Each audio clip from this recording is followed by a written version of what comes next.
all gonna die. Just not today.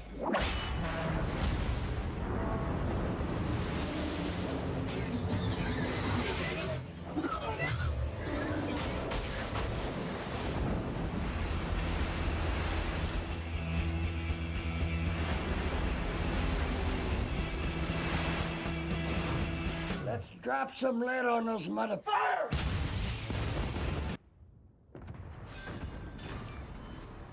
Enemy battleship destroyed. Ahoy there, this is Chief Bones. Welcome to Ships in Brief.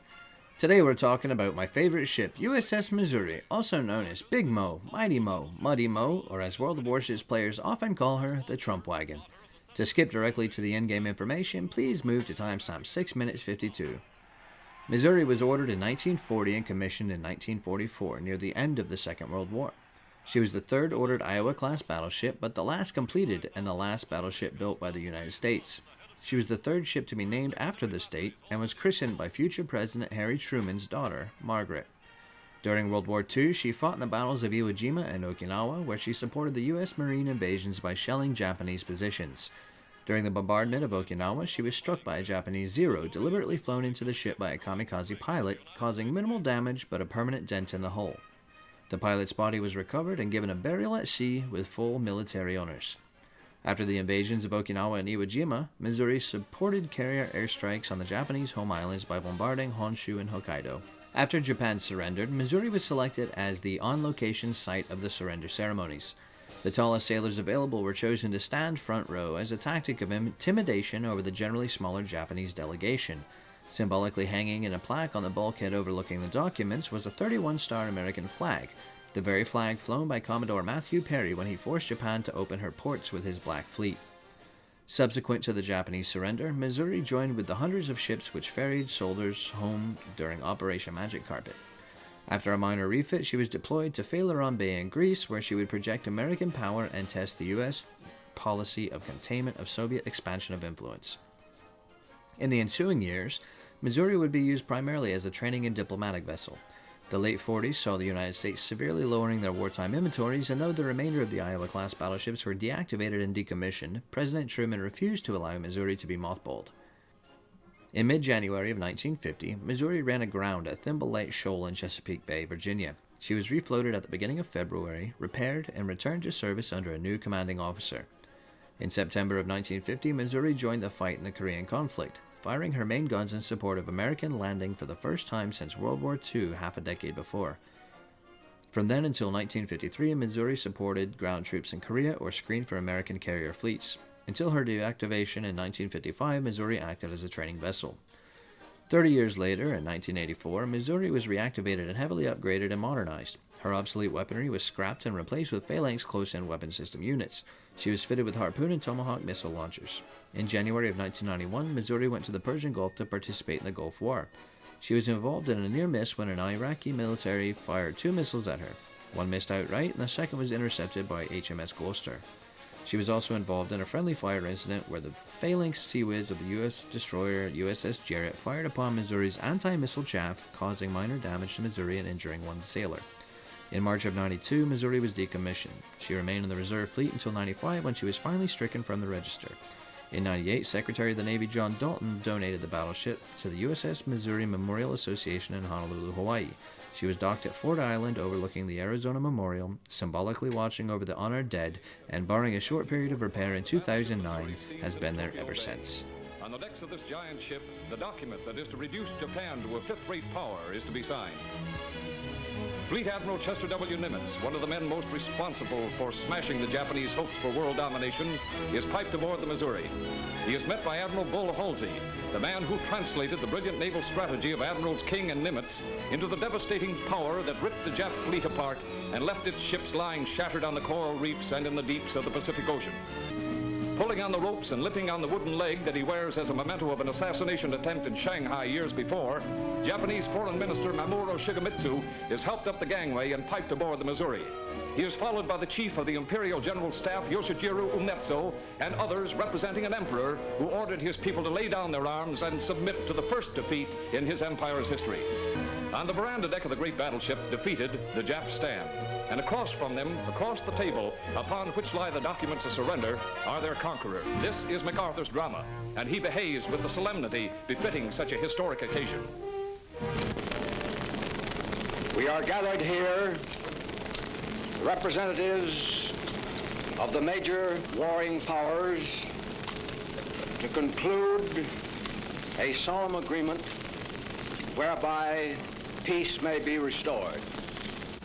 As Supreme Commander for the Allied Powers, I announce it my firm purpose, in the tradition of the countries I represent, to proceed in the discharge of my responsibilities with justice and tolerance, while taking all necessary dispositions to ensure that the terms of surrender are fully, promptly, and faithfully complied with.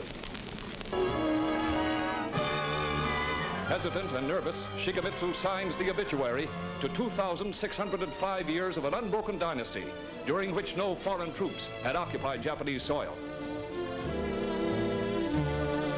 As Supreme Commander for all the Allied powers, General MacArthur, using a handful of fountain pens, signs the document of surrender. The Japanese delegation tensely watch the signing and possibly contemplate the grave future of their country. Then Lieutenant General Richard K. Sutherland hands them their copy of the surrender, and almost 4 years of war are over.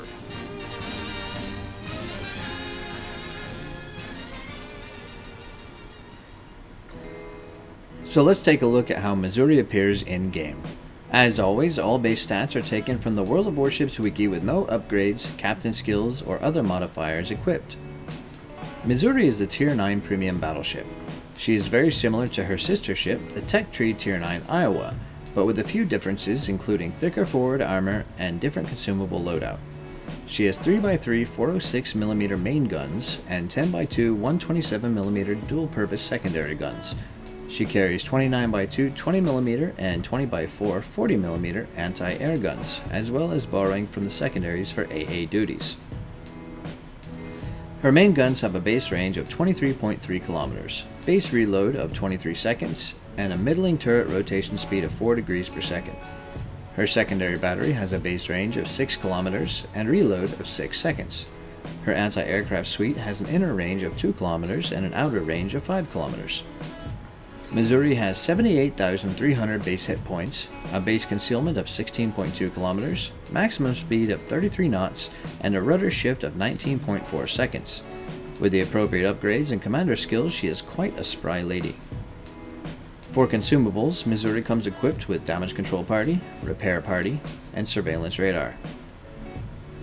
Recommended module upgrades include Main Armaments Mod 1 in Slot 1, Damage Control Systems Mod 1 in Slot 2, AA Mod 2, Secondary Mod 2, or Artillery Plotting Room Mod 1 in Slot 3, Steering Gears Mod 2 or DC System Mod 2 in Slot 4, Concealment System Mod 1 in Slot 5, Artillery Plotting Room Mod 2 or Main Battery Mod 3 in Slot 6. Recommended captain skills for the first 10 points are as follows: Priority Target, Expert Marksman, Superintendent, and Concealment Expert. Other useful captain skills include High Alert, Basics of Survivability, Adrenaline Rush, Basic Firing Training, Advanced Firing Training, and Fire Prevention. She is capable of being spec'd out for AA, Secondaries, or Survivability, all with equally satisfying results. Her matchmaking tier is quite favorable, usually being middle tier in a match, though occasionally being top tier. She is just as effective in a tier 10 battle as she is in a tier 9 battle, though the Yamato and several destroyers can still easily cause serious problems if the Missouri captain is not paying attention. Missouri is an extremely popular premium ship due to her economy bonuses. Even a mediocre match in the mode can yield 500k plus credits, and a good match can easily break the million credit mark with the right signal flags and camo. She used to be available for 750,000 free XP in the Tech Tree, but she was replaced at that level by IJN Musashi and KMS Kronstadt. Now she can only be obtained via super containers or Santa crates, making her a highly sought after but difficult to attain prize.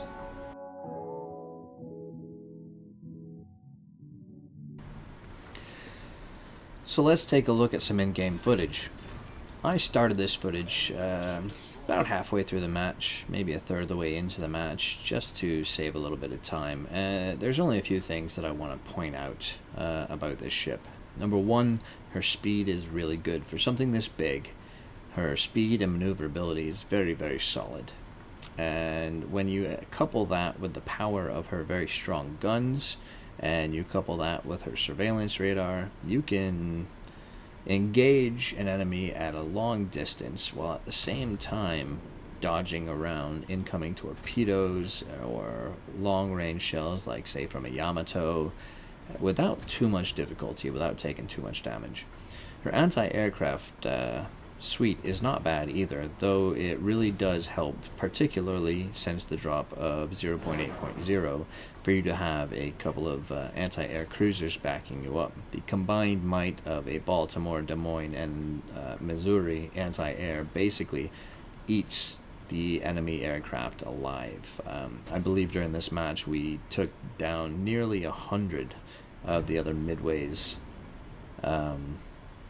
aircraft, and that was really, really satisfying, watching them just melt in the air on the way towards us for their attack runs. One thing that's important to note, though, unlike the Iowa, the repair party that Missouri has is not quite as effective as the Iowa. It's still standard repair party, but it's not as buffed as the Iowa compared to other American repair parties. Her ability to absolutely delete a cruiser is delightful, especially if you just boom, just one shot like that, knock him halfway down. It's great fun, but that's not the real reason why people play Missouri. I mean, Missouri's fun. If you like American battleships, American mainline battleships, you'll really enjoy Missouri, and there's no reason to play any other battleship besides Missouri if you like American battleships. But for anybody who doesn't, the only real reason to play in this Trump wagon is because her built-in credit economy bonus is just ridiculous. And you'll see that with this game, I made over 1 million credits, 1.2 some odd million credits. And a lot of that credit gain comes from the fact that I'm carrying the right signal flags and I'm using this French camouflage, but most of it comes from the built-in economy. And I got most of those credits from the enormous amounts of main battery shell hits and the sunk ships and whatnot. But this wasn't even a particularly great game. It was just a good one. Thing is that even with a mediocre game, this ship is amazing. I just absolutely love this ship, and I really do think that you should too.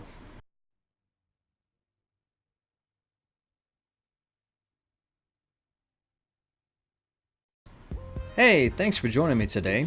Would you be so kind as to subscribe to my channel, leave a like and a comment on this video to let me know what you'd like to see me cover next time around?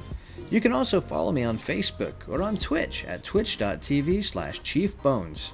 See you next time!